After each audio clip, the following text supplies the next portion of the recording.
மக்களே, இது ராஜ் நியூஸ் தொலைக்காட்சியின் விவாத நேரம் நிகழ்ச்சி. இன்றைய விவாத பொருளாக நாம் எடுத்துக்கொண்டிருக்கக்கூடிய தலைப்புகள் தொடர் விமர்சனங்களை சந்திக்கும் வரைவு வாக்காளர் பட்டியல், திமுக சேர்த்து வைத்திருந்த கள்ள வாக்குகள் மட்டுமே நீக்கம் நைனா நாகேந்திரன், போலி வாக்குகளை நீக்கிய பதற்றத்தில் நாடகங்களை அரங்கேற்ற தயாராகிறது திமுக இபிஎஸ், 66 லட்சம் முகவரி இல்லாத வாக்குகள் நீக்கமே நெருடல் திரு ப சிதம்பரம். அடுத்ததாக வாக்காளர் பட்டியல் குறித்து விவாதிக்க நாளை திமுக ஆலோசனை மேற்கொள்ள உள்ளதாகவும் தகவல் வெளிவந்திருக்கிறது. இது குறித்து தான் இன்றைக்கு விரிவாக விவாதிக்க இருக்கிறோம்.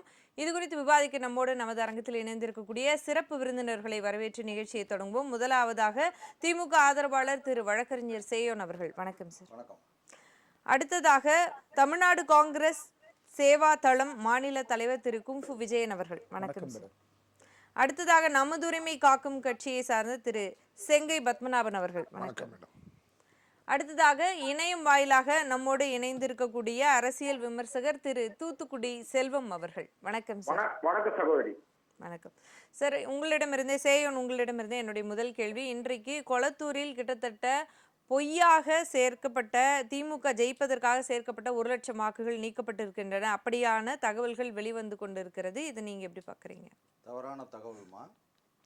இந்த எஸ்ஐஆர் என்று சொல்லக்கூடிய ஸ்பெஷல் இன்டென்சிவ் ரிவிஷன் என்று சொல்லக்கூடிய சிறப்பு வாக்காளர் சீர்திருத்தம் என்பதே ஒன்றிய அரசும் மோடியும் சேர்ந்து தான் ஆள முடியாத மாநிலங்களில் தன்னுடைய கட்சியோ கூட்டணி கட்சியோ ஆள்வதற்கு ஏற்பாடு செய்யப்பட்டதாகும்.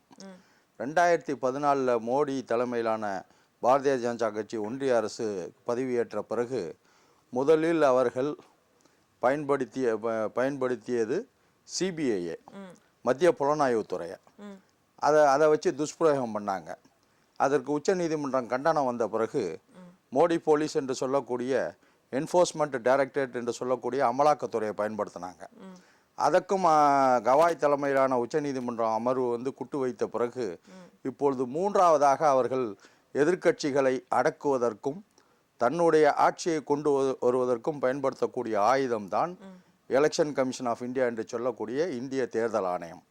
அரசியலமைப்பு சட்டத்திலே இந்திய தேர்தல் ஆணையம் ஒரு அட்டானமஸ் பாடி, தன்னாட்சி நிறுவனமாக கொடுக்கப்பட்டிருந்தாலும் இன்றைக்கு பிரதமர் யாரை நினைக்கிறாரோ அவரை தலைமை தேர்தல் கமிஷனராகவும் தேர்தல் கமிஷனராகவும் நியமிக்கக்கூடிய ஒரு சட்ட திருத்தத்தை ஏற்படுத்தி அதன் மூலம் இன்றைக்கு ஒன்றிய அரசு தனக்கு தேவையானதை சாதித்தது.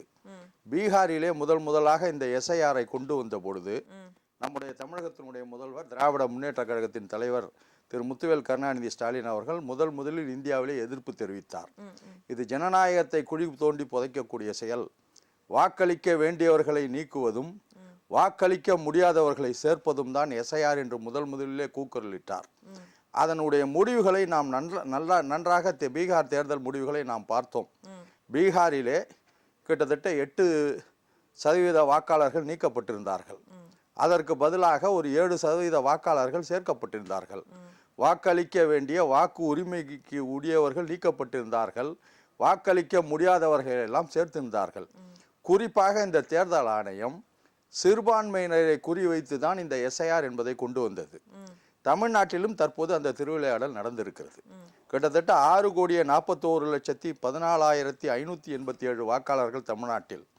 இப்பொழுது எஸ்ஐஆர் என்று சொல்லக்கூடிய சீர்திருத்தத்திற்கு பிறகு 5,43,76,755 வாக்காளர்கள், அதாவது 97,37,832 வாக்காளர்கள் நீக்கப்பட்டிருக்கிறார்கள். சதவீதத்தில் சொன்னால் 15.18% வாக்காளர்கள் நீக்கப்பட்டிருக்கிறார்கள். எந்த மாநிலத்திலும் இந்தியாவில் இந்த அளவுக்கு தமிழ்நாட்டில் நீக்கப்பட்டது போல் நீக்கப்படவில்லை. அதில் பார்த்தீங்கன்னா 3 வெரைட்டியாக நீக்கியிருக்காங்க. அதாவது தொகுதியிலிருந்து வேறு இடத்துக்கு சென்றவர்களோ அல்லது முகவரி தெரியாதவர்கள் என்று 66,44,881, இரட்டை பதிவு என்று 3,39,278, அதுபோல இறந்தவர்கள் என்று 26,94,672, இரட்டை பதிவை பொறுத்தவரையிலும் இறந்தவர்கள் பொறுத்தவரையிலும் எந்த பிரச்சனையும் இல்லை. அதில் தவறு செய்வதற்கு வாய்ப்பில்லை. ஆனால் அந்த முகவரி தெரியாதவர்கள் என்று 66,44,881 பேரை நீக்கி இருக்கிறார்களே, அதுதான் சந்தேகத்திற்கு இடமாக உள்ளது என முன்னாள் ஒன்றிய அமைச்சர் ப சிதம்பரம் அவர்கள் கூட கருத்து தெரிவித்திருக்கிறார்கள். குறிப்பாக பார்த்தீங்கன்னா சென்னையில் 14,25,018 வாக்காளர்கள் நீக்கப்பட்டிருக்கிறார்கள். அதாவது 35.5% வாக்காளர்கள்.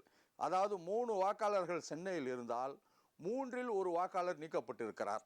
அதுபோல ஈரோட்டில் 16.3%, கோவையில் 20.1%, திருப்பூரில் 23.1% நீக்கப்பட்டிருக்கிறது. இதில் அரியலூர் மாவட்டத்தில் மட்டும்தான் 4.6%.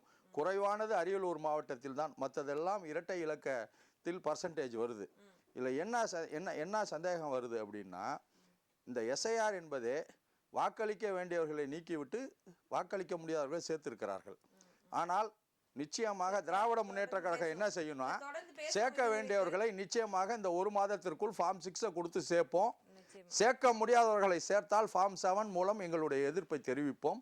நிச்சயமாக எங்களுடைய இயக்கம் தமிழ்நாட்டில் வாக்களிக்கக்கூடிய அவர்கள் ஒருவர் கூட வாக்களிக்க முடியாத நிலை ஏற்படாமல் அவர்களுடைய வாக்குரிமையை நாங்கள் பாதுகாப்போம்.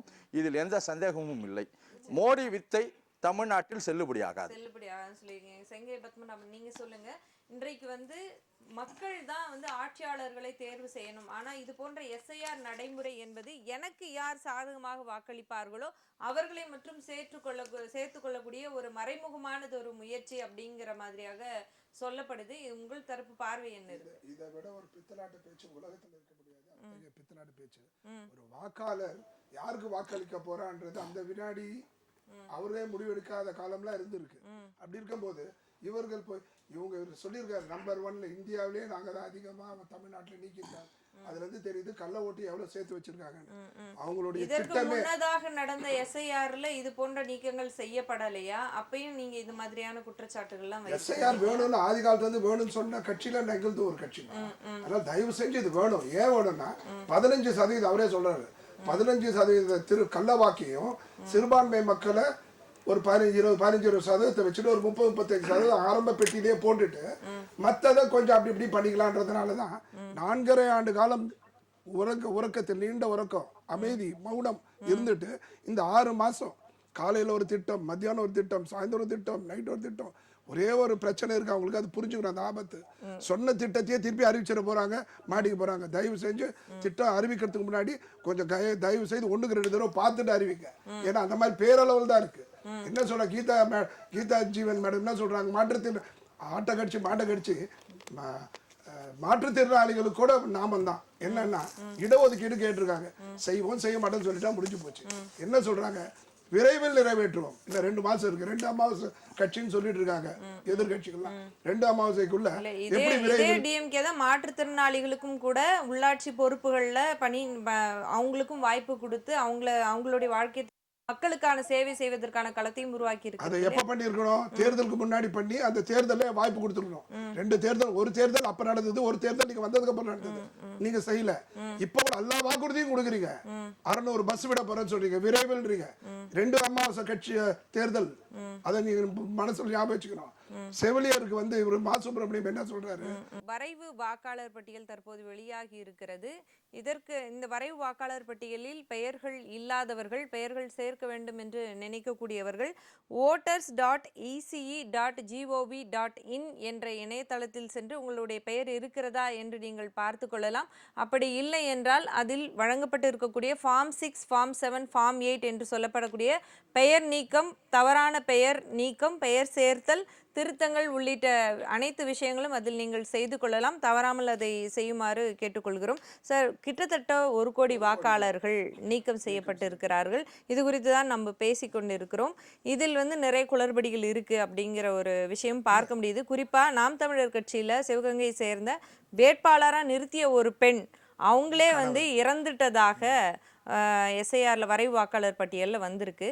எப்படி இது ஒரு டிரான்ஸ்பரன்சியான ஒரு வரைவு வாக்காளர் பட்டியலா இருக்கும்னு நினைக்கிறீங்க? கரெக்ட். இதுதான் திமுகனுடைய உச்சகட்ட சாதுரியம். பிஎல்ஓ யாரு? அவங்களால் நியமிக்கப்பட்ட அதிகாரிகள். ஒரு வேட்பாளருடைய கணவர் இறந்தவரை சேர்த்துட்டு விஜய் ஒரு பெரிய நிர்வாகி, விஜய் கட்சி டிவிகேனுடைய நிர்வாகியில அவரையும் இறந்ததா காமிச்சிருக்காங்க. இந்த 2 காமிச்சிட்டு 1 கோடி வாக்காளர்களுக்கு அவங்க பிரச்சனை பண்ணுவாங்க. இந்த பிஎல்ஓ பிரச்சனை என்ன ஆச்சு, பணி சுமைன்னு சொல்லி தற்கொலை பண்ணிக்கிட்டாங்கன்னு ஒரு சீனை கிரியேட் பண்ணாங்க. இதுக்கு முன்னாடி ஆசிரியர்கள் மற்ற வேலையெல்லாம் செய்யும்போது பணிச்சுமை இல்லையா, அதே பணிச்சுமையை கேரளாலையும் சொல்லுவாங்க, அதே பணிச்சுமையை வெஸ்ட் பெங்கால் சொல்லுவாங்க. இந்த மூணையும் கனெக்ட் பண்ணீங்கன்னா உங்களுக்கு தெரியும், உங்களுக்கு அவங்களுடைய they will be exposed. 1 கோடி மெம்பர் வெளியில வந்திருக்காங்க. அவங்களுக்கு என்ன பிரச்சனை வேணும்னா போய் ஃபார்ம் 6 ஃபார்ம் 7 ஃபார்ம் 8 இருக்கு, அதை நிரப்பி கொடுங்க, சேர்த்துக்க போறாங்க. அவ்வளவுதானே. ஏன் கொதிக்கிறீங்க? 1 லட்சம் வாக்காளர் ஏறத்தாழ கொளத்தூர்ல எப்பேற்பட்ட ஒரு அராஜகமான ஒரு செயல்பாடு.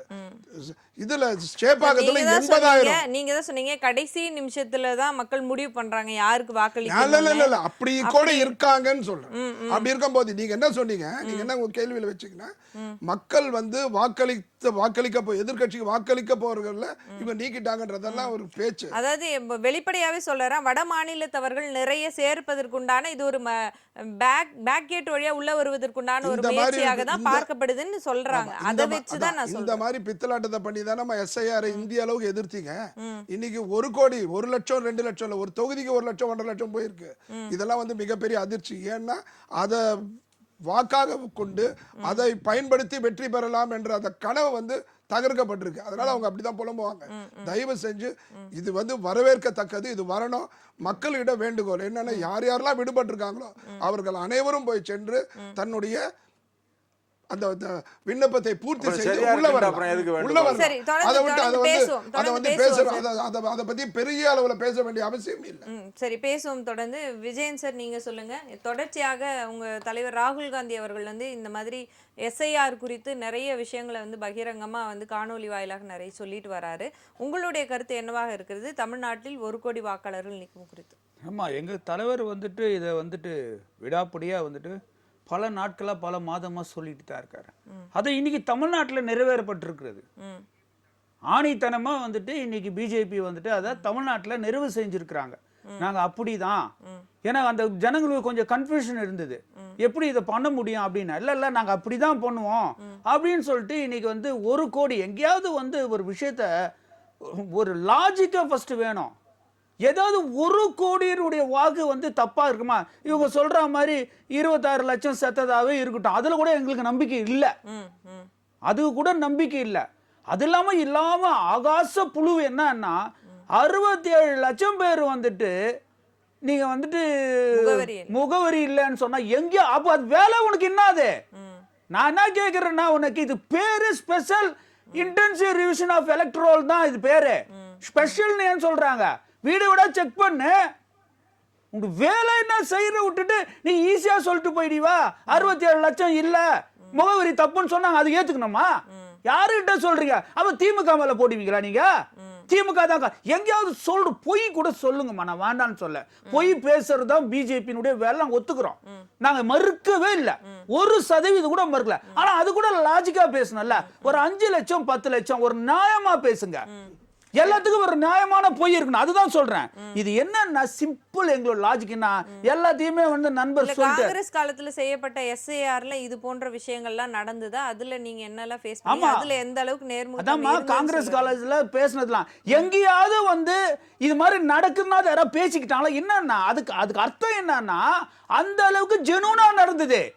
இப்போ சின்ன பேசாத இந்த இந்தியாவில் பேசாத இடமே கிடையாது. எஸ்ஐஆர்ல குளறுபடின்ட்டு பேசாத இடமே காரணம்னா அப்ப பேசல காரணம்னா இல்ல, நடைமுறை கரெக்டாக பண்ணாங்க, மால் பிராக்டிஸ் நடக்கல, அதனால யாரும் அதை பத்தி பேசல. என்னைக்குமே ஒரு விஷயத்தை வந்து ஒருத்தர் எல்லாம் உலகம் ஃபுல்லா இந்தியா ஃபுல்லா பேசுறாங்கன்னா விஷயம் இல்லாமலாம் பேச மாட்டாங்க, சும்மா பேசிடுவாங்களா? அதனுடைய உதாரணம் தான் இது. நாங்க என்ன சொல்றோம்னா எல்லாத்தையுமே நண்பர் புட்டு வச்சுட்டாரு இது மாதிரி. அது தெரியும், நான் அது உள்ள போய் டைம் வேஸ்ட் பண்ணல. இது வந்து ஒரு ஆல்டர்னேட்டிவ் ஆஃப் என்ஆர்சி தான். என்ஆர்சியை கொண்டு வர முடியல, அது தமிழகத்துல கொண்டு வர முடியல. அதுக்கு எதையாவது ஒரு வழியை இவங்க ஏற்படுத்தி பிஜேபி ஆர்எஸ்எஸ் அஜெண்டாவை அவங்களுடைய ஐடியாலஜியை திணிக்க முயற்சி செஞ்சாங்க. பீகார்ல பண்ணிட்டாங்க, மற்ற ஸ்டேட்ல எல்லாம் பண்றாங்க, தமிழகத்திலயும். ஏன்னா இப்ப நான் என்ன கேட்கறேன்னா 11 வருஷமா நீங்க ஆண்டிட்டீங்க, வந்துட்டீங்க, 11-12 வருஷம் கிட்ட வந்துருச்சு. உங்களுக்கு அந்த எலெக்ஷன் டைம்ல தான் ஞானம் வருமா? நான் கேட்கிற சிம்பிளா லாஜிக்கான கேள்வி இல்லையா இது? எலெக்ஷன் டைம்ல தான் அந்த 3 மாசமோ 4 மாசமோ கன்ஃபியூஷன் பண்ணி மக்கள் எல்லாம் ஒரு அப்படியே திண்டாட விட்டு அவங்களெல்லாம் இப்போ வேலை வெட்டிலாம் பார்க்க மாட்டான். இந்த எஸ்ஆர் பின்னாடி போய் சுத்தி நிற்பான் அவன் பொழப்பெல்லாம் பார்க்க வேண்டாமா, அவன் சம்பாதிக்க வேண்டாவா, குடும்பத்தை காப்பாற்ற வேண்டாவா? நான் கொட்டியா கிடக்குது உன்னுடைய ராஜ்யத்துல பிஜேபி கவர்மெண்ட்னு இந்த இந்தியாவை அப்படியே வச்சிருக்கிற, எல்லாரும் பிச்சைக்காரனா தானே வச்சிருக்கிற. அவன் வேலை வெட்டி இப்போ இந்த எஸ்ஆர் பின்னால 10 நாள் வேஸ்ட் பண்ணுவானா, 20 நாள் வேஸ்ட் பண்ணுவானா? உதாரணம், பெரிய உதாரணம் சொல்றேன், இது உண்மையான உதாரணம். என்னுடைய டாக்டருடைய பேரே எடுத்திருக்கானுங்க. போன தடவை எலெக்ஷன் போட்டாங்க அந்த மாதிரி 2024ல. இதை விட உதாரணம் வேற என்ன சொல்லிட்டாரு வந்துட்டு இல்லன்னு சொல்லிட்டு. அப்போனா திமுக காரங்க வந்துட்டு காங்கிரஸினுடைய ஓட்டு தூக்கிடுவாங்களா நான் கேட்கிறேன். எதுலமா பொய் சொல்றதுக்கு லிமிட்டா சொல்லுங்க. அதனால இது என்ன சொல்றேன்னா, முற்றிலும் வந்துட்டு இந்த தமிழ்நாட்டில் எப்படியாவது உள்ள வரணும், அது அவங்களுடைய அஜெண்டாவை பிறப்படணும், அரசனுடைய ஆதிக்கத்தை செலுத்தணும், எப்படியாவது குறுக்கு வழியில வெற்றி பெற்ற வேண்டும் என்று இதை உருவாக்கப்பட்டது. இதுதான் இப்ப தமிழ்நாட்டில் கொண்டு, ஏன்னா அவங்களோட முயற்சி என்னன்னா தமிழ்நாட்டில் தான் அவங்களால வரவே முடியாது. என்னதான் குட்டிகரணம் போட்டாலும் வர, அதுக்கு ஏதோ ஒரு ட்ரை பண்ணி பாக்குறாங்க, எதையாவது ஒரு ரூபத்துல உள்ள வந்துடலாம், உள்ள வந்துட்டு தமிழகத்துல ஆட்சி செய்யலாம். அவர்களுடைய கனவு பழிக்கவே பழிக்காது. அது இந்தியா கூட்டணி இருக்கும் வரைக்கும், அது திமுகவா இருக்கட்டும், காங்கிரஸா இருக்கட்டும், விடுதலை சிறுத்தையா இருக்கட்டும், கம்யூனிஸ்ட் நண்பர்களா இருக்கட்டும், அவங்களுடைய பாச்சா தமிழகத்துல பழிக்கவே பழிக்காது என்பதை இந்த நேரத்தில் தெளிவா தெரிவிச்சு தொடர்ந்து பேசும். நம்முடைய இணை வாயிலாக இணைந்திருக்கக்கூடிய திரு தூத்துக்குடி செல்வம் அவர்கள், வணக்கம். தெளிவா இருக்காரு சார், தொடர்ச்சியாக எஸ்ஐஆர் என்பது மிகச்சரியாக நடந்து கொண்டிருக்கிறது என்று செங்கை பத்மநாபன் தரப்புல சொல்லப்படுது. எஸ்ஐஆர்ல நிறைய குளறுபடிகள் இருக்கு, அதாவது முகவரி இல்லை அப்படின்னு சொல்லி கிட்டத்தட்ட 66 லட்சம் வாக்காளர்கள் பெயர் நீக்கப்பட்டிருக்கு. அதாவது நிறைய வேலை நிமித்தமா, தொழில் நிமித்தமா, படிப்பு நிமித்தமா வெளியூர்களுக்கு சென்றிருக்கக்கூடியவங்க, வெளிநாடுகள், வெளி மாநிலங்களுக்கு சென்றிருக்கக்கூடியவர்கள் இந்த 1 மாத கால அவகாசத்துல எப்படி இதை நிறைவு செய்திருக்க முடியவே முடியாது. மாண்புமிகு முதலமைச்சர் அவர்களும் இதற்கு நேரம் கொஞ்சம் நீட்டிச்சு தரணும், சரி 2 முறை நேரத்தை நீட்டிச்சும் கொடுத்தாங்க. பட் ஸ்டில் இவ்வளவு குளறுபடிகள் நடந்திருக்கு. இதை நீங்க எப்படி பாக்குறீங்க? ராஜ்நியூஸ் தமிழ் தொலைக்காட்சி நிகழ்ச்சிக்கு கொஞ்சம் எக்கோ சொல்லிருங்க. அதாவது ராஜ்நியூஸ் தமிழ் தொலைக்காட்சி நிகழ்ச்சிக்கு நிறுவனத்திற்கு, நெறியாளர் சகோதரிக்கு, அதை போலவே என்னுடைய சக பங்கேற்பாளர்களுக்கு, தொழில்நுட்ப கலைஞர்களுக்கு என்னுடைய பணிவான வணக்கம். ரொம்ப எக்கோட். அதாவது 6,41,00,000 பேர் கடந்த தேர்தலில் வாக்களித்திருக்கிறார். இப்போ ஒரே ஒரு செய்தி சகோதரி சார், உங்களோட ரூம்ல தான் எக்கோ இருக்கு அப்படிங்கிற மாதிரியான ஒரு சூழல் இருக்கு. பல பேரை ஓட்டு போட்டிருக்காங்க. எம்டி ரூம்ல இருந்து டோட்டல் ஓட்டர்ஸ். சகோதரர் ஏதோ சொல்ல வராரு. சொல்லுங்க சார். இல்ல பேசட்டும் செல்வம் சார், நீங்க சொல்லுங்க. அதாவது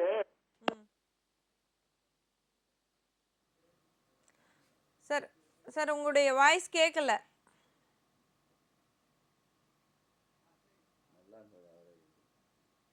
இல்ல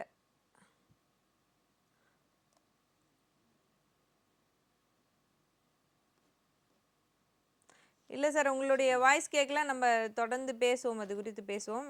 செங்கி பத்மநாபன், நீங்கள் சொல்லுங்கள். இவர் நிறைய சொல்லியிருக்கார். ராகுல் காந்தி அவர்கள் சொன்ன விஷயங்களும் சரி, நிறைய திமுக கூட்டணி கட்சியை நிரூபிச்சிருக்காரு. தலைவர் அவர் ஸ்டாலின் அவர்கள் என்ன சொன்னாரோ அதை மனப்பாடம் பண்ணிட்டு ஒப்பிச்சிட்டாரு. அதனால தயவு செஞ்சு காங்கிரஸ் என்பது திமுகவோட மூத்த கட்சி, தன்னுடைய தனித்தன்மையை இழந்துடக்கூடாது என்பதை நான் கேட்டுக்கொள்கிறேன்.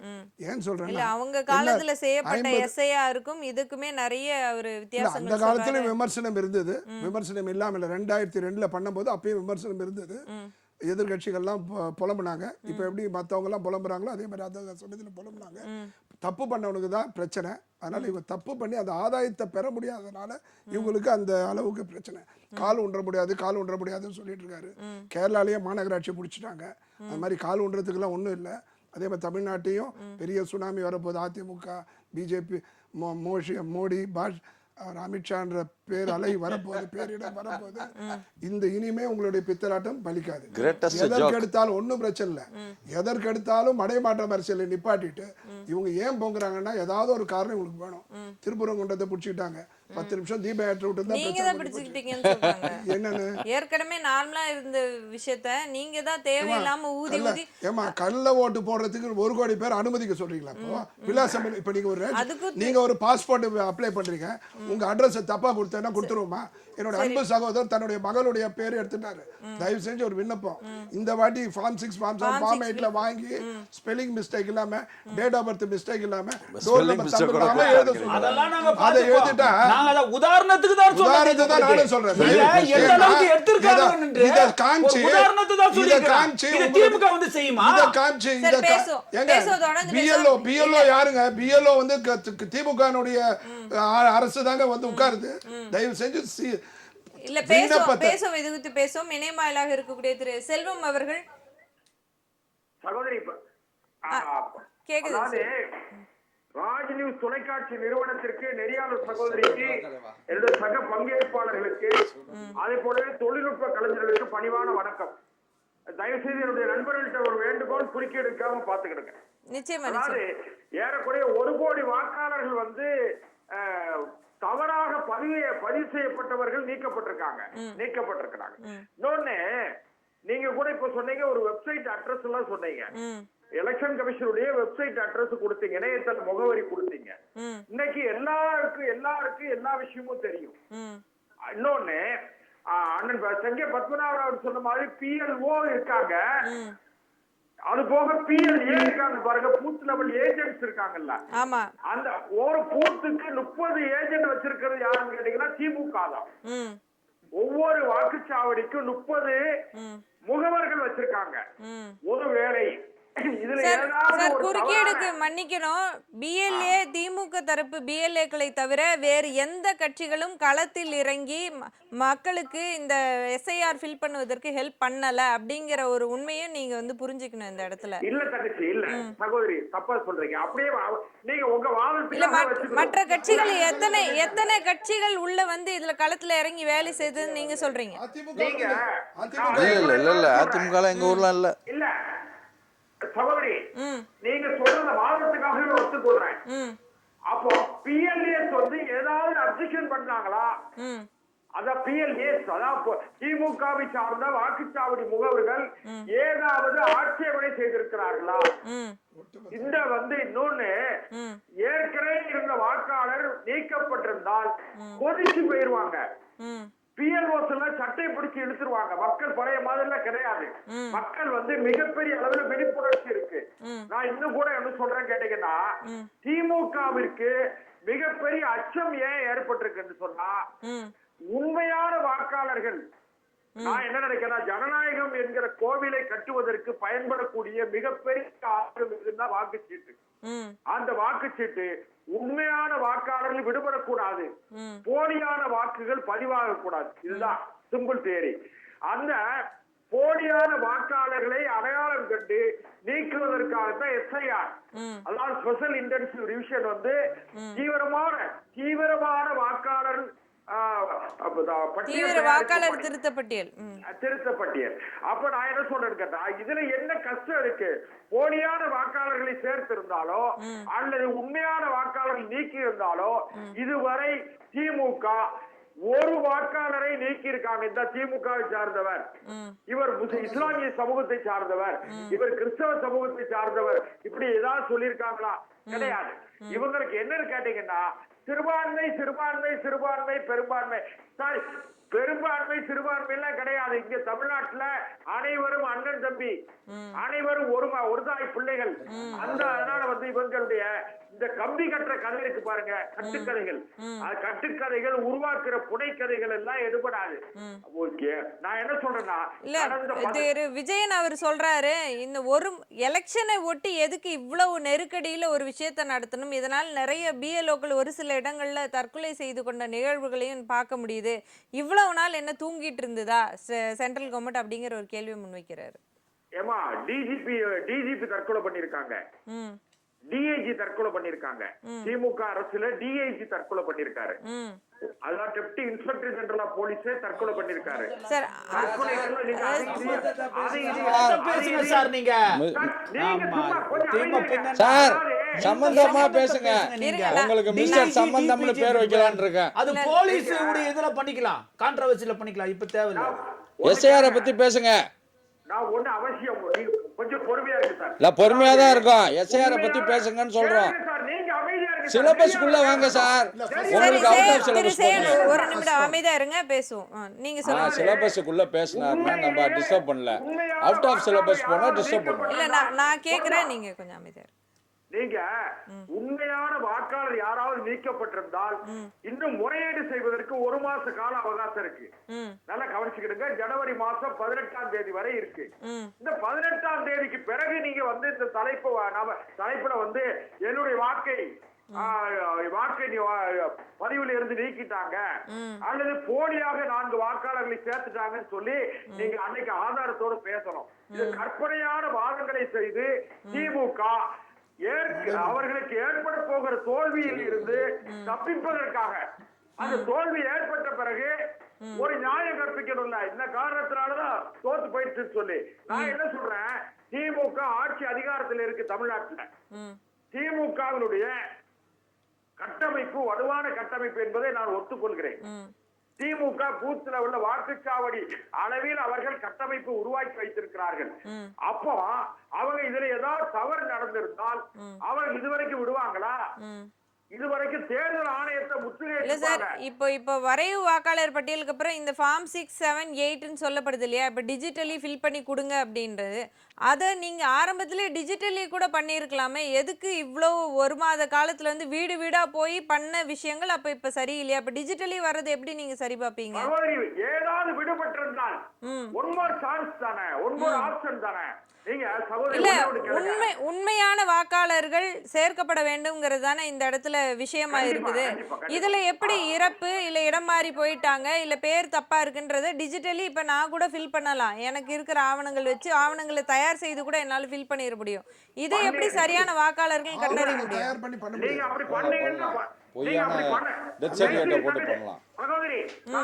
சகோதரி நீங்க அப்படி பண்ண மாட்டீங்க, பண்றீங்கன்னு பண்றது உறுதியாச்சுன்னு சொன்னா அவங்க என்னது பீப்புள்ஸ் ரெப்ரசன்டேட்டிவ் ஆக்ட்ல ஜெயிலுக்கு போயிடுவாங்க. அதை உறுதிப்படுத்தினா. அதனால நீங்க வந்து ஆதார் கார்டே பல லட்சம் ஆதார் கார்டு போலியா அடிச்சு எவ்வளவு இடங்கள்ல கிடந்ததை நம்மள பாத்துருக்கோம். ஒண்ணு கேளுங்களா, எல்லா தவறுகளுக்கும் நீங்க மாநில அரசுக்கு பொறுப்பே இல்லைன்னு சொல்றீங்களா? மாநில அரசுக்கு 4.5 ஆண்டு காலம் ஆட்சி அதிகாரத்தில் இருக்கிற திமுக என்ன செய்து கொண்டிருக்கிறது? போலியானவர்களுக்கு பாஸ்போர்ட் கொடுத்துருக்காங்களா?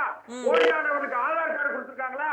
போலியானவர்களுக்கு ஆதார் கார்டு கொடுத்த குற்றத்தை திமுக ஒத்துக்கொள்கிறது. அப்போ ஆதார் கார்டு திமுக எப்படி கேளுங்க, ஆதார் கார்டை திமுக எப்படி கொடுக்கும்? இல்ல என்ன திமுக எப்படி தமிழ் மாநில அரசுக்கும் ஆதாருக்கும் என்ன சம்பந்தம்? இல்ல திமுக எப்படி ஆதார் அட்டை கொடுக்கும் சொல்லுங்க, அதுக்கு விளக்கத்தை சொல்லுங்க. ஏன்னா மழை பெஞ்சாலும் திமுக, வெயில் அடிச்சாலும் திமுகனா என்னங்கிறேன். ஆதார் அட்டைக்கு திமுக என்ன சம்பந்தம்? அது ஒரு இண்டிபெண்டன்ட் அசோசியேஷன். சும்மா ஆதார் அட்டை திமுக எப்படி சார் கொடுக்கும்? முதல்ல வாபஸ் வாங்குங்க, உங்க கருத்தை வாபஸ் வாங்க. தவறான கருத்தை வந்து புகுத்துறீங்க. சங்கிகளுக்கு இதே வேலையா போச்சு, தவறான கருத்தை பூத்துறதே வேலையா போச்சு. நெறியாளர் நீங்க சொல்லுங்க, அவர் என்ன சொல்ல ஆதார் அட்டைக்கும் திமுக என்ன சம்பந்தம்? Completely under central government body. திமுக எப்படி ஆதார் அட்டை கொடுக்கும்? ஸ்டேட் கவர்மெண்ட் எப்படி கொடுக்கும்? மனமாற்றுறதே பாரதிய ஜனதா கட்சிக்கு வேலை. போஸ்ட் ஆபீஸ்ல பண்றாங்க. இன்னைக்கு தேர்தல் ஆணையம் எடுக்கிற நடவடிக்கைகளை அமல்படுத்தக்கூடிய அதிகாரம் பெற்றவர்கள் யார் இருக்காங்க? மாநில அரசாங்கத்தினுடைய கண்ட்ரோல்ல இருக்காங்க. சும்மா பாட்டு கதையெல்லாம் விட்டுட்டு கூடாது சார். நீங்க சார் ஆதார் அட்டைக்கு சொல்லுங்க சார், உங்க குற்றச்சாட்டு சொல்லுங்க. இம்ப்ளிமெண்டேஷன் இடத்துல நீங்க தானே இருக்கீங்க அப்படின்ற கேள்வி நான் கேக்குறது. ஆதார் அட்டையை திமுக போலியா கொடுக்குதுன்னு சொல்றாருல, அது அடிப்படை ஆதாரமற்ற குற்றச்சாட்டு. அதை அவர் வாபஸ் வாங்கணும், இல்லைன்னா அவர் மேல வழக்கு தொடருவான். வழக்கு தொடருவேன், நீதிமன்றத்தில் உங்களை சந்திப்பேன். நீதிமன்றத்தில் உங்களை சந்திப்பேன் சார். தவறான தகவலை கொடுத்தீங்கன்னா உங்க மீது மான நஷ்ட வழக்கு தொடுப்பேன். திமுக பத்தி தவறா பேசாதீங்க, ஆதாரங்களோட பேசுங்க. இதே வேலையா போச்சு. திருப்பரங்குன்ற இஷ்யூல இருந்து எந்த பிரச்சனை எடுத்தாலும் மனம் மாற்றதே சங்கிகளுக்கு வேலையாக போய்விட்டது. உங்கள் மீது வழக்கு தொடர்பு இல்ல சார், நீங்க வந்து நாகரிகம் கருதி இல்ல நீங்க வந்து யாருன்னு பிஜேபி அந்த வார்த்தை எல்லாம் அட்மிட் ஆயிட்டு அரசு விழாவிலே பேசுறாங்க. இல்ல அரசு விழால பேசுறது வேற சார். டிபேட்னு வரும்பொழுது நம்ம வந்து கட்சிகளின் பெயர்கள் சொல்லுவதுதான் சிறந்தது. காவி கூட்டம்னு வச்சீங்க. இல்ல அப்படி விமர்சிக்க இல்ல வேண்டாம். அவங்க வந்து இந்துக்களுடைய எதிரின்றத அவரே சொல்றாரு. என் கேரக்டரே புரிஞ்சுக்க மாட்டேன். இது வரைக்கும் எனக்கு புரியல, இப்ப புரியுது. 5000 கோயில்களுக்கு கும்பாபிஷேகம் நடத்திய திமுக எப்படி எதிரியாக முடியும்? கோயிலுக்கும் ஒரு மசூதிக்கு வர பிரச்சனை இல்ல. தேவையில்லாம இப்ப இவர் மடம் மாத்துறாரு பாருங்க. எஸ்ஐஆர்ல போய் இந்து கோயில் எதுக்கு கொண்டு வராரு? செங்கை பத்மநாபன் ஒரு காவி கூட்டத்தினுடைய ஒரு பி டீம் மதத்தை நான் போற்றுவேன். மதத்தை போற்றுறதுக்கு எஸ்ஐஆருக்கு என்ன சம்பந்தம்? எஸ்ஐஆருக்கு என்ன சம்பந்தம்? இந்த மதம் என்னுடைய காவியம், எனக்கு காவியம் வேணும், பச்சையும் வேணும், வெள்ளையும் வேணும். எஸ்ஐஆர் பேசுங்க சார். ஒரு தாய் இந்த பிஜேபிக்கு 1 கோடி ஓட்டு எங்க போச்சுங்கிறதுக்கு பதில் சொல்லுங்க. அதை விட்டுட்டு தேவையில்லாத ஏன் பேசுறீங்க? என்னுடைய மதத்தை நான் இறுக்கி பிடிப்பேன்னு நினைக்க சொல்றது வந்து உண்மையிலே தப்பு. ஏன்னா இது மதசார்பற்ற ஒரு நாடு. என் தாய் சிறந்தவள் நல்லவள் சொல்ற தப்பு இல்ல. உங்களை தூற்ற கூடாது, அவ்வளவுதான். என்னுடைய மதத்தை நான் தாங்கி பிடிப்பேன். நீங்கள் சங்கீத் சொல்வதற்கு அதிகாரம் இல்லை. அதே சமயத்துல சிறுபான்மை மக்கள் என்னுடைய உடன்பிறவா சகோதரர்கள். ஒரு தட்டுல போய் பிரியாணி சாப்பிடுவோம், ஒரு தட்டுல போய் பாயசம் சாப்பிடுவோம். உங்களை மாதிரி ஏமாத்திட்டு தெரிய மாட்டோம். ஏமாத்துறதுங்கிற வார்த்தை அன்பார்லிமெண்டரி வேர்ட். வாபஸ் வாங்கணும். நீங்க எல்லார் மேலயும் கேஸ் பண்ணுங்க. நான் என்ன சொல்றேன், தலைவர் சொல்லுங்க. உங்களுக்கு பாரதிய ஜனதா கட்சிக்கு தலைப்பை தாண்டி பேசுறதே வேலையா போச்சு.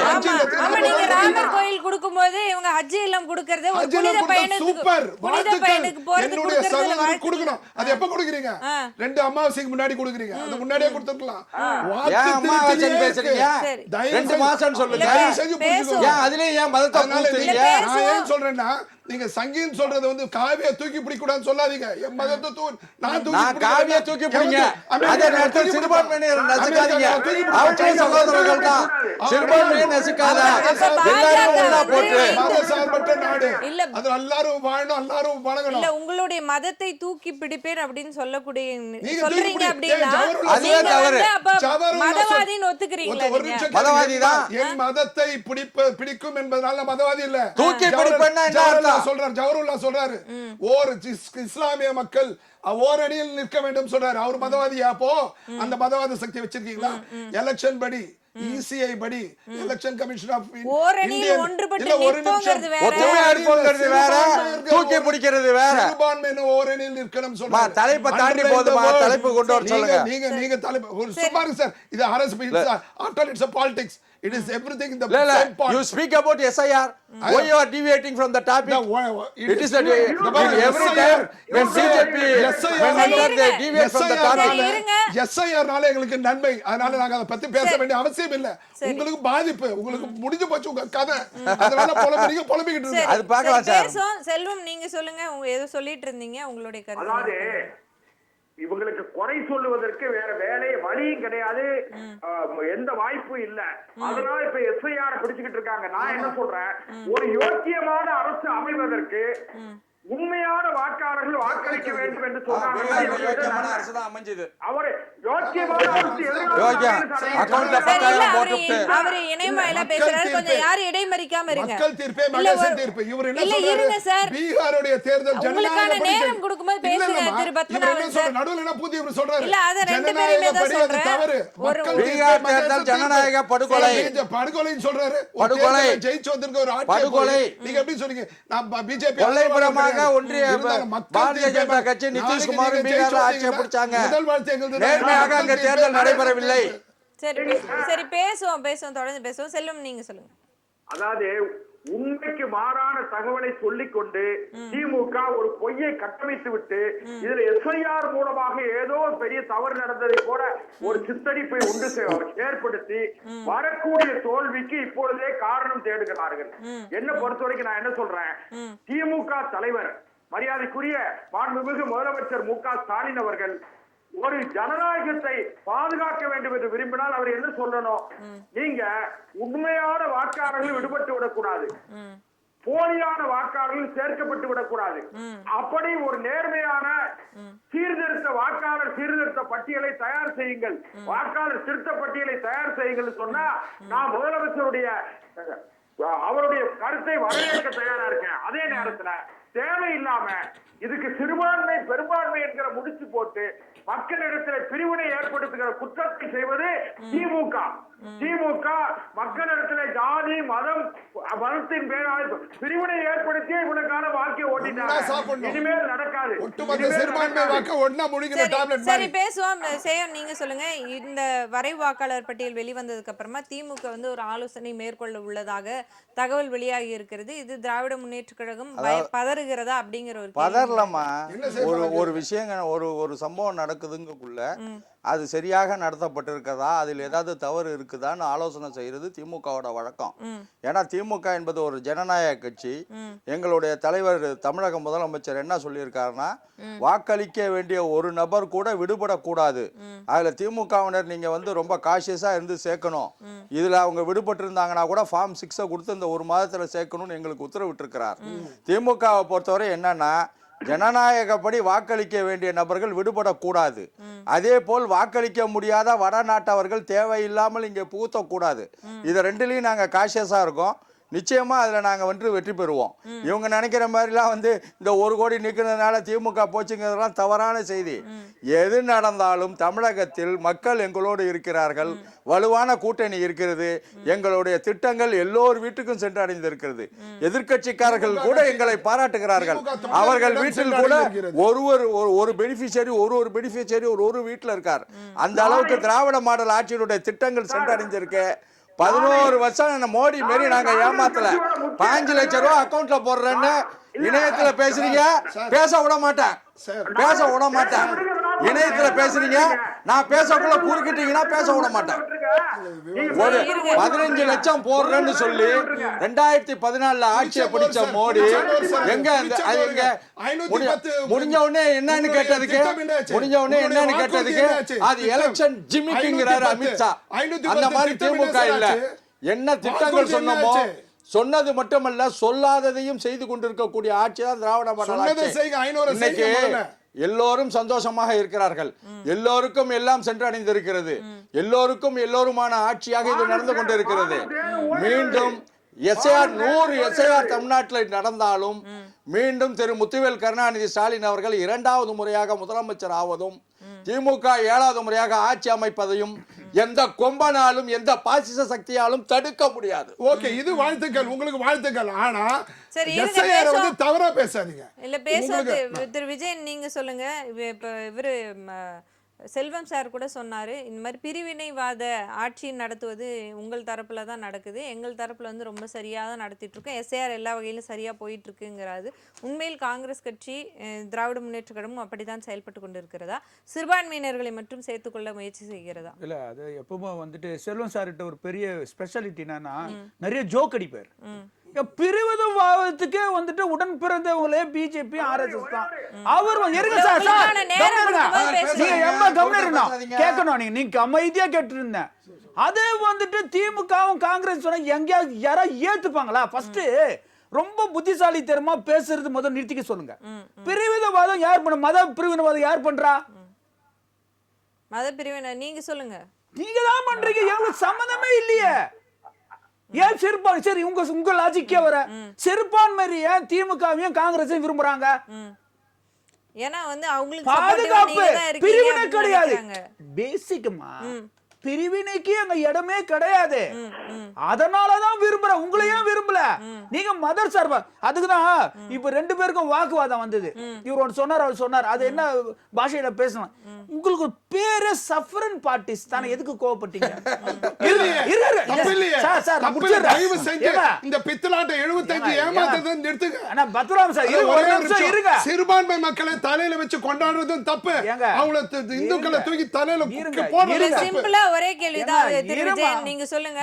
அப்படி இருங்க, நான் எல்லாருக்குமான ஒரு ஆட்சி நடத்துறீங்க அப்படின்னா ஏன் வந்து நீங்க ரம்ஜானுக்கு கிறிஸ்துமஸ்க்கு வாழ்த்து சொல்ல மாட்டேன்றீங்க, வாழ்த்து சொல்றீங்க, தீபாவளிக்கு சொல்லுங்க. யார் சொல்ல சொன்னது மாட்டேன்றீங்க, உங்களுக்கு? விநாயகர் சொல்லுங்க. சதுர்த்திக்கு யார் சொல்ல சொன்னது? மாட்டேன்றீங்க. கேளுங்க சார். அப்படி இப்ப நான் ஒரு கேக்குறாங்களே. விஷயம் நல்லா எனக்கு கேட்டுங்க. ஆச்சரியமா இருக்கு. மஞ்சள் நல்லா சட்டைக்காரரை கேட்டுங்க, நான் பார்த்தா. கேக்குறவனுங்க. மஞ்சள் சட்டைக்காரரை பார்த்தா இப்ப எனக்கு ஆச்சரியமா ஏன் இருக்கு. உங்க கயிறை பார்த்தாலும் நல்லா ஆச்சரியமா கேளுங்க. இருக்கும். நல்லா கேளுங்க. எனக்கு இப்போ என்ன பொறுத்த வரைக்கும் வாழ்த்து சொல்றாங்க. ஆனா வாழ்த்து சொல்லலன்னு சொல்றீங்க பாரு. சொல்லலங்க. இருங்க ஒரு நிமிஷம். அது வந்து அவசியம் கிடையாது. நல்லா கேட்டுங்க. ஆமா, அவசியம் இருங்க, கிடையாது. நான் கேக்குறீங்க. உங்க நியாயம் தெரிஞ்சு போகுது. பிரித்து தான் ஆளக்கூடாது. இல்லைங்க. இருங்க சார். இல்லைங்க. எல்லாத்தையும் ஒருத்தருக்கு புரியுங்க சார். ஒருத்தருக்கு வாழ்த்து சொல்றீங்க, ஒருத்தருக்கு வாழ்த்து சொல்ல அவரும் செல்வம் சார பேசிக்கிட்டோம். நாங்க வேணா கிளம்பிட்டோம். இல்லைங்க, அதுக்கு தவறான அப்படி சட்டம் இல்ல, நீங்க பேச சொல்லுங்க. விடல, நான் அமைதியா சொல்லுங்க, இருங்க, சொல்லுங்க, அமைதியா சொல்லுங்க. இருங்க சார், நீங்க சொல்லுங்க. ஓகே, சொல்லுங்க. நான் என்ன சொல்றேன், பிரிவினைவாதம் தான் பண்ணக்கூடாது. பிரிவினை நீங்க அதுக்கு உதாரணங்கள் பயங்கரமா சொல்லலாம். டைம் எனக்கு கொடுக்கணும். நீங்க என்னென்ன கம்மியா பிரிவினை பண்ணிருக்கீங்க. இன்னைக்கு அபாரிகேஷன் போட்டு ஆர்டிகல் 370 ஜம்மு காஷ்மீர் சத்தியநாஸ் ஆக்கிட்டீங்க. சத்தியநாஸ்னா குட்டி சவர் ஆக்கிட்டீங்க. அதுக்கப்புறம் அவங்க ஸ்டேட்ஹுட்டை படிச்சிட்டீங்க, மாநில பொறுப்பை படிச்சிட்டீங்க. அதுக்கப்புறம் நீங்க என்னென்ன வகாத் போர்டை பிடிங்கிட்டீங்க, அவங்களுடைய சலுகைகளை பிடிங்கிட்டீங்க. அதுக்கப்புறமா சிஏ என்ஆர்சின்னு கொண்டு என்னென்ன அட்டகாசம் பண்ணணுமோ அதெல்லாம் பண்ணிட்டீங்க. நீங்க என்ன இப்ப கடைசியா என்ன பண்ணிட்டீங்கன்னா, மத ரீதியா என்ன பண்ணணுமோ உங்களுடைய அஜெண்டாவை எத்தனை வந்து கடைசி எங்க வந்து நுழைச்சிருக்கீங்க. இப்ப நேத்து கூட பாருங்க, 2 நாள் முன்னாடி கடைசியில யாரா கை வச்சிருக்கீங்க? முதல் பண்டிட் நேரு அவரு கை வச்சிட்டு இருந்தீங்க. அதுக்கப்புறம் வந்து இப்ப வந்து மகாத்மா காந்தியே தொட்டுட்டீங்க. எங்கேயாவது உலகத்துல நடுக்குமா அந்த வேலைய? நான் இருங்க, ஜஸ்ட் லிசன் மீ. நான் என்ன சொல்றேன், மகாத்மா காந்தியை தூக்கிட்டு நீ கண்டிப்பா ஜெய் ஸ்ரீராம் சொல்லுங்க. நான் அதுக்கெல்லாம் வரல, நாங்க மத சார்பா பேசல. அது உங்க விருப்பம், உங்க ஐடியாலஜி, அது உங்க விருப்பம். எங்கேயாவது உலகத்துல நடக்குமா? எங்கேயாவது அவ்வளவு பெரிய தேச தந்தை இந்த சுதந்திரம் வாங்கி கொடுத்ததுக்கு அவ்வளவு போராட்டம் பண்ணாரு. நீங்க என்ன பண்ணிருக்கீங்கன்னா, அவரு பேரை எடுத்துட்டு நீங்க அதுல நிறைய டெவலப்மெண்ட் 100 நாள்ன்றது 125 நாள் ஆக்குறீங்க. ஆனா ஸ்டேட் கவர்மெண்ட் மேல 40% நீங்க கொடுக்கணும் போட்டீங்க. நீங்க பண்ணுங்க 120 150 நாள் கூட வாக்குங்க, வரவே கத்துக்குது. ஆனா இந்த காந்திஜி என்ற பேரை எடுக்கிறதுக்கு என்ன அவசியம்? இருங்க சார், அது ஒண்ணும் ஆச்சரியம் இல்ல. காந்தியை கொன்ற கூட்டம் எடுக்கறாங்க பேரை. இருங்க, நான் என்ன சொல்றேன், அதுதான் இப்ப சொல்ல வரேன். காந்தியை கொன்றவர்கள் காந்தி பேரை எடுக்கறாங்க. கூட போய் நீங்க கூட்டணி வச்சீங்க சார். காந்தியை கொன்ற கூட்டம் இவங்க வந்து காந்தி பேரை எடுத்துட்டு இருங்க சார், இருங்க சார், விஜயனுக்கு வாய்ப்பு கொடுங்க. இருங்க, நான் சொல்றேன், காந்தியை கொன்ற கூட்டம் இப்ப ராம்ன்ற பேரை சும்மா ஆர்எஸ்எஸ் திருப்தி பண்ணதா வச்சுறாங்க. அதே ராமுக்கு பதிலா இவங்க கோஷாக வச்சுக்கலாம், சாவகர்னு வச்சுக்கலாம், கோவகர்னு வச்சுக்கலாம். கேளுங்க, ஒரு பெரிய விஷயம் கிடையாது. அவருக்கு பேர்ல ஏர்போர்ட் கூட ஏர்போர்ட் வச்சுட்டாங்க. இத கூட மாத்தலாம் சொல்றேன். கோட்சே தானே ராம். உங்களுக்கு என்னன்னா, உங்களோட அவரை வந்துட்டு மகாத்மா காந்தியை எப்படியாவது தூக்கணும்.